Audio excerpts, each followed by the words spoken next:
Mr. Buffett, and Mr. Munger. My name is Thomas Kamei. I'm 12 years old. I live in Kentfield, California. This is my 5th annual meeting.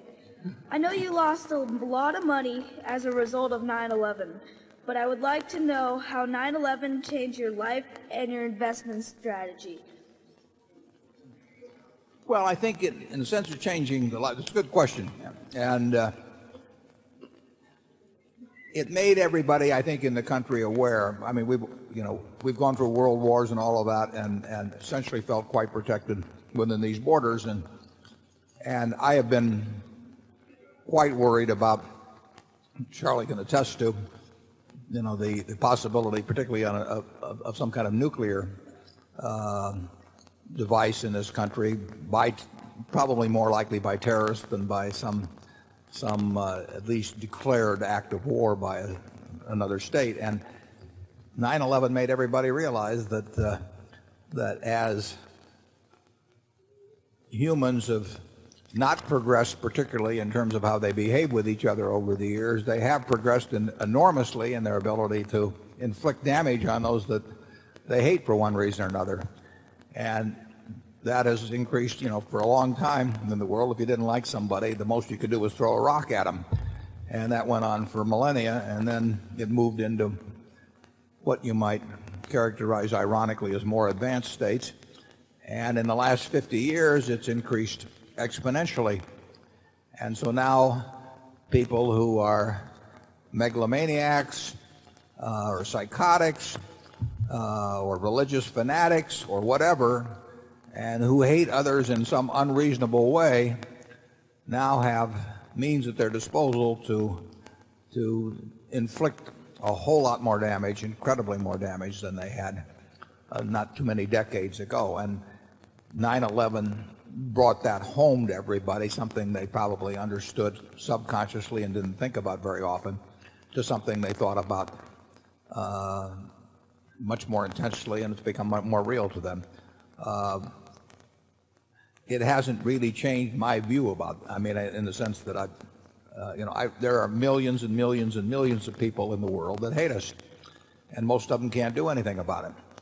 But a few have always tried to do something about it, and now the instruments they can use, and the most extreme in a sense being the human bombs that have appeared in the Middle East, but there's more ability incredibly more ability for the deranged who want to inflict harm to do harm, and that's a reality.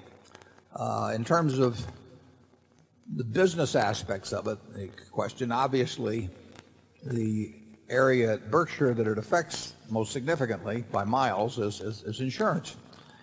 And prior to 9/11, even though we recognize that there could be huge monetary damages that flowed from the activities of what I would call deranged people, we hadn't really written the contracts in such a way as to either get paid for taking that risk or to exclude the risk. In other words, we were throwing it in for nothing. We had excluded risk for war. I mean, we knew that. I mean, we'd seen what had happened in England in the 40s, and so we had taken account of something that some of us had seen with our own eyes, but we didn't take account of something that we knew was possible, but we just hadn't seen. And that's the human condition to some degree. Since September 11th, everybody in the insurance business recognizes that they've had exposures that they weren't charging for, and they either had to exclude those exposures or they had to charge for them. We have written, first thing we had to do, of course, is we had lots of policies on the books that left us exposed to this, and most of those policies ran for a year, starting at different points. Those have run off to a great degree, but they're not entirely run off. The other thing we did was on new policies.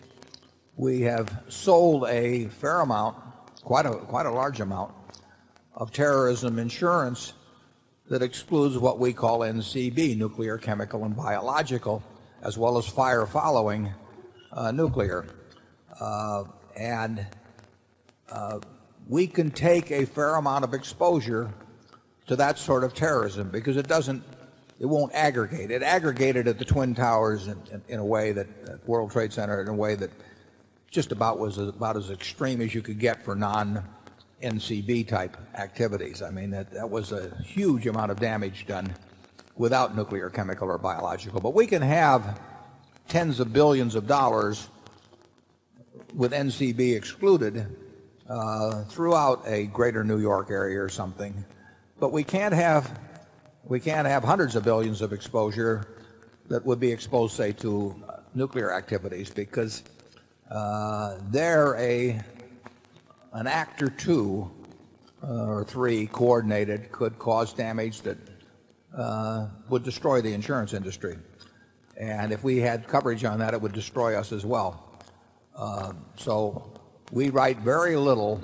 We do write a little because we can lose $1 billion or $2 billion, and if we got paid appropriately for taking the risk, that's a business we're in.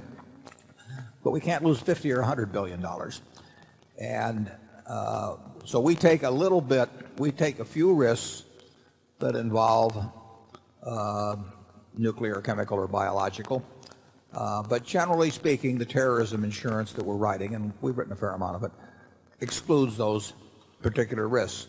You can say, take biological, how could that be something significant from an insurance standpoint? Well, many people don't realize it, but the World Trade Center loss was by a huge margin the largest workers' compensation loss in history. You think of it as property damage, but in the end, close to 3,000 people died who were working at the time they died and therefore covered by workers' compensation. If the same thing had happened at Yankee Stadium while they were all watching a baseball game or some other place, they wouldn't have been covered by workers' compensation. So it was happenstance to some degree. But that became the largest workers' compensation loss in history by a huge margin. Now, if you were trying to cause huge damage in this country and you could figure out something that in the way of a biological agent, and there are people working on this, that could be injected into the ventilation systems or whatever of large plants, large office buildings, you could create workers' compensation losses that would just totally boggle your mind. And anybody that was working on such a thing, you have to expect they would, if they thought they had perfected it, would try to do something close to simultaneously in areas where there would be thousands and thousands of people working, and it could make the World Trade Center loss look like nothing. So we have to be basically vigilant in how much risk we let aggregate in something of that sort. People have always been vigilant about how many houses they'll insure along a shoreline, or in terms of physical risk. They don't want too many homes or factories on the San Andreas Fault or something of the sort, because they recognize that as having aggregation possibilities. But now you have to think about things that man may plan in the way of catastrophes that will have aggregation possibilities, and that is something that's pretty much been introduced into the insurance world's thinking since September 11th. And I can tell you, we think a lot about it. I mean, the social consequences are far worse than insurance, but we have to think about how we pay our claims, because if we ever do anything really foolish and take an aggregation that would cause us to lose the net worth of Berkshire, we would not only not be able to pay the claims of the people in that disaster, but there are other people that suffered injuries 15 years ago, paraplegics and all that we're making payments to for the rest of their lifetime, and we wouldn't be able to make those payments, and we're not going to run our business that way. Charlie? Yeah, to the extent that September 11th has caused us to be less weak, foolish, and sloppy, as we plainly were in facing some plain reality, it's a plus. We regret, of course, what happened, but we should not regret at all that we now face reality with more intelligence. This inconvenience that we all have, this tightening of immigration procedures, etc., should have been done years ago. The most important thing in investments is not having a high IQ, thank God. I mean, the important thing is realism and discipline. And you don't need to be extraordinarily bright to do well in investments if you are realistic and disciplined. And the same thing applies in insurance underwriting. It is not some arcane science that, the ability to which to do successfully is given only to a few, or which requires the ability to do mathematics have very little to do with it. There's an understanding of probabilities and all that, kind of a gut understanding that's important, but it does not require the ability to manipulate figures. It does not really, you could do it without calculus. You can really do it with a good understanding of arithmetic and an inherent sense of probabilities. And as Charlie says, to the extent that I think we've always, from the investment standpoint, if we've had any distinguishing characteristics, it would be that in terms of realism and discipline. And generally that means defining what you don't know. In insurance underwriting, it's the same thing. You have to be realistic about what you can understand and what you can't understand, and therefore what you can insure and what you can't insure. And you have to be disciplined about turning down all kinds of offerings where you're not getting paid appropriately. And September 11th drove home those lessons and probably redefined getting paid appropriately in certain cases. Area 6.